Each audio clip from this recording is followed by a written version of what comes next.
Old Testament manuscripts. While we look into the history of the Bible, we find that the ancient scribes and copyists who lived during the time of the Old Testament took their jobs very seriously. In fact, it was considered one of the most serious jobs you could have as a Jewish person in the Old Testament was a scribe. In fact, many times in the Bible you read, it talks about the Pharisees and the what? Scribes. That was a very prestigious profession to have.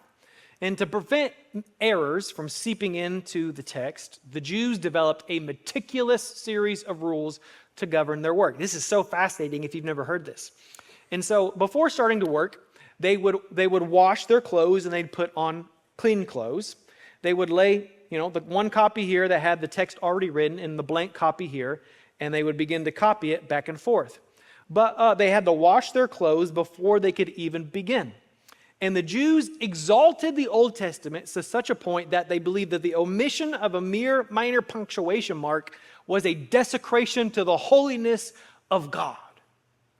And so even their reed pens, what they wrote with, had to be tested to make sure it was writing well before they could start.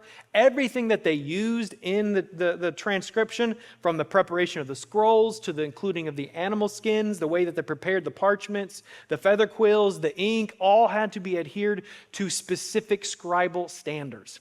A scribe would place these two scrolls out in front of him and would begin to make the copies. And this is how they went about doing it. They followed some very strict rules. Next slide says, no word or letter could be written from memory. A scribe must have another scroll open before him and pronounce every word and letter out loud before copying it. Now imagine if your teacher made you do that when you're writing lines. That'd be even worse. But every letter had to have some space around it, and if one letter touched another letter, it was considered defective because of incorrect writing. If there was a hole, if there was a tear, if there was a smudge, or if maybe you just couldn't really easily read it, the scroll was considered invalid and destroyed. Each column had to have no fewer than 48 and no more than 60 lines, and it had to match exactly like the scroll that they were copying. Before you wrote the name of God, the scribe would wipe his pen, set it down, and pronounce to the room, I am writing the name of God for the holiness of his name. And then pick his pen back up and keep writing. And once a scroll was completed, it would be sent to another type of scribe who their job was, in my opinion, even worse than the guy who had to write. This was the guy who had to go and count every single scroll. He had to count the number of times each letter occurred. He had to count the number of total letters in each book and in an entire scroll. He had to count the total number of words in each book and in the entire scroll. And then he had to find the middle letter of each book and the entire scroll, and then had to note the middle word of each book and the entire scroll. And all of them had to line up perfectly, exactly the same. And in case you were wondering, the Torah, the Old Testament, has 304,805 letters and 79,969 words in Hebrew. And how do we know that? We know, well, that's the Torah. That's the first 5 books of the law. We know that because the Jews knew that because they were very meticulous.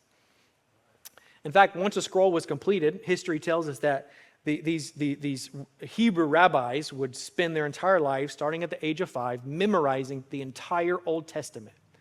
And once a scroll was finished, the scroll would be read. It'd be given to the most esteemed rabbi in the community, and then he would read that scroll, testing it against his own memory.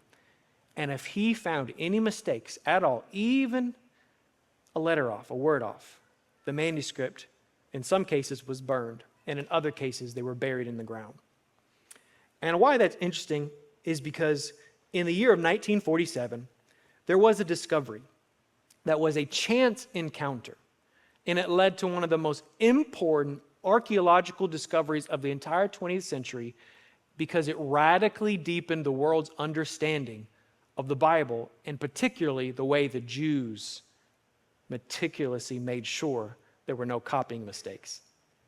And this was the year 1947. There were some goat herders. They were traveling from one area to the other in the area of the Dead Sea.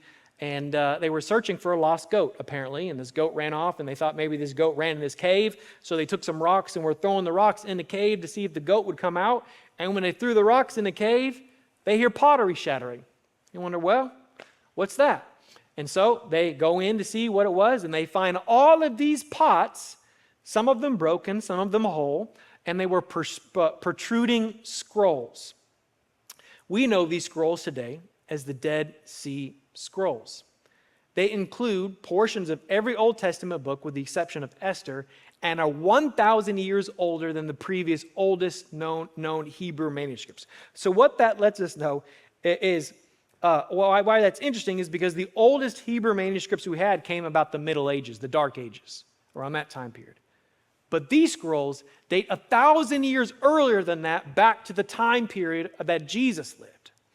And so these scrolls are literally 2,000 years old. And there's an infographic here, and I have it linked from an apologist named Wesley Huff. He talks a lot more about this, and we won't be able to go into all the details here. But one of the most significant, remarkable discoveries in the Dead Sea Scrolls, and there's many amazing things about the Dead Sea Scrolls, but one of the most amazing discoveries was what's referred to as the Great Isaiah Scroll, which is the entire book of Isaiah in one scroll, and it's 24 feet long when they rolled it out.